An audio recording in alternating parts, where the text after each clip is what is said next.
রাদিয়াল্লাহু তাআলা বর্ণনা করে, তিনি বলেন আমি রাসূল পাক সাল্লাল্লাহু আলাইহি ওয়াসাল্লামের দরবারে আরজ করলাম, ইয়া রাসূলুল্লাহ, কাল কিয়ামতের দিন আমার সুপারিশ করুন। তখন রাসূল সাল্লাল্লাহু আলাইহি ওয়াসাল্লাম বললেন, হ্যাঁ অবশ্যই। তখন তিনি বললেন, ইয়া রাসূলুল্লাহ, কাল কিয়ামতের ময়দানে আপনাকে কোথায় খুঁজে পাবো? তখন রাসূল পাক সাল্লাল্লাহু আলাইহি ওয়াসাল্লাম বললেন, তুমি সর্বপ্রথম আমাকে ফুলসিরাতে খুঁজিও। আওয়াজ বলুন না সুবহানাল্লাহ। কাল কিয়ামতের ময়দানে হিসাব নিকাশ হওয়ার পর ওই ফুলসিরাত পার হয়ে সবাই কোথায় যাবে? জান্নাতে যাবে। ওই জায়গায় আমার নবী মওজুদ থাকবেন, উপস্থিত থাকবেন। আওয়াজ বলুন না সুবহানাল্লাহ। তিনি বলতে লাগলেন, ইয়া রাসূলুল্লাহ, যদি সেখানে না পাই, তিনি বলতে লাগলেন, তাহলে আমাকে মিজানের কাছে গিয়ে খুঁজবা। আওয়াজ বলুন না সুবহানাল্লাহ। মিজান মানে দাঁড়িপাল্লা, আমাদের আমলনামার সওয়াবগুলো মাপা হবে। ওই জায়গায় আমার নবী মওজুদ থাকবেন, উপস্থিত থাকবেন। আওয়াজ বলুন না সুবহানাল্লাহ। তিনি বলতে লাগলেন, ইয়া রাসূলুল্লাহ, যদি সেখানেও না পাই, রাসূল পাক সাল্লাল্লাহু আলাইহি ওয়াসাল্লাম বলতে লাগলেন, তাহলে আমাকে হাউজে কাউসারের কাছে গিয়ে খুঁজবা। আওয়াজ বলুন না সুবহানাল্লাহ। হাউজে কাউসার মানে কাল গুনাহগার উম্মতরা ইয়া নফসি করে করে যখন কাতর হয়ে যাবে, পানির পিপাসায় যখন কাতর হয়ে যাবে ক্ষুধার্ত অবস্থায়, তখন ওই হাউজে কাউসার থেকে আমার রাসূল তাদেরকে পানি পান করাবেন। আওয়াজ বলুন না সুবহানাল্লাহ। ওই জায়গার পানিগুলো অনেক মিষ্টি এবং খুব সুস্বাদু, তৃপ্তিময়। তার গুনাহগার উম্মতদেরকে ওখান থেকে পানি পান করাবেন। আওয়াজ বলুন না সুবহানাল্লাহ। রাসূল পাক সাল্লাল্লাহু আলাইহি ওয়াসাল্লাম বলতে লাগলেন, আমাকে এই তিন জায়গার মধ্যে যে কোনো একটা জায়গায় তোমরা আমাকে খুঁজে পাবাই পাবা।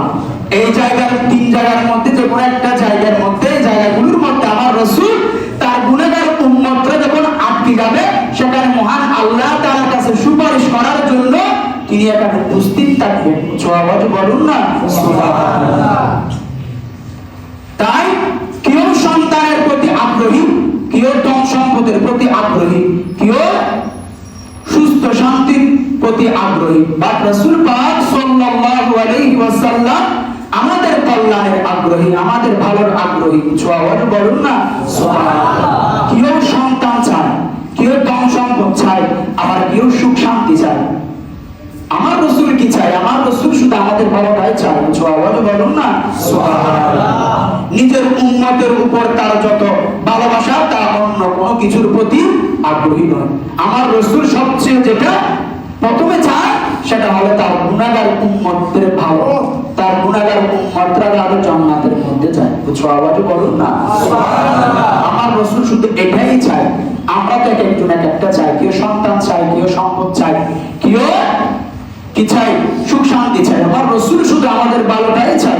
আওয়াজ বলুন না সুবহানাল্লাহ। মহান আল্লাহ তাআলা পবিত্র কালামুল্লাহ শরীফের মধ্যে সূরা তাওবার 128 নং আয়াতের মধ্যে ইরশাদ করতে লাগলেন, হারিসুন আলাইকুম বিল মুমিনিনা রাউফুর রহিম।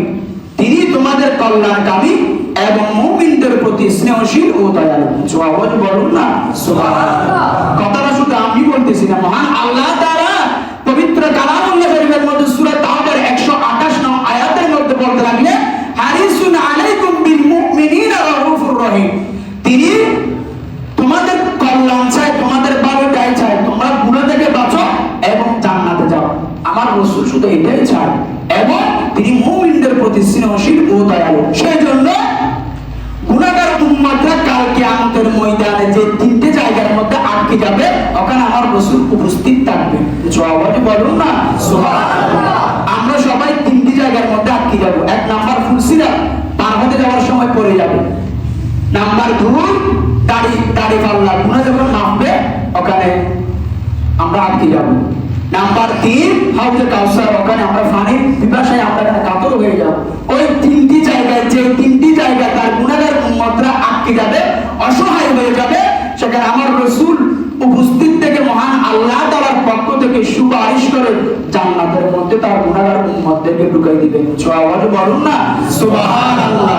আর আমার রাসূলের এই সুপারিশ পাওয়ার জন্য, করার জন্য দুনিয়াতে থাকা অবস্থায় আমার রাসূলের শানে দরুদ মিলাদ পড়তে হবে।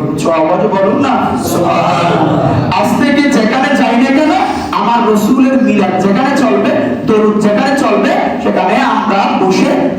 ভাবে মহব্বতের সহিত ভালোবেসে দরুদ মিলাদ পড়ার সেই তৌফিক দান করুন। সকলে বলুন আমিন।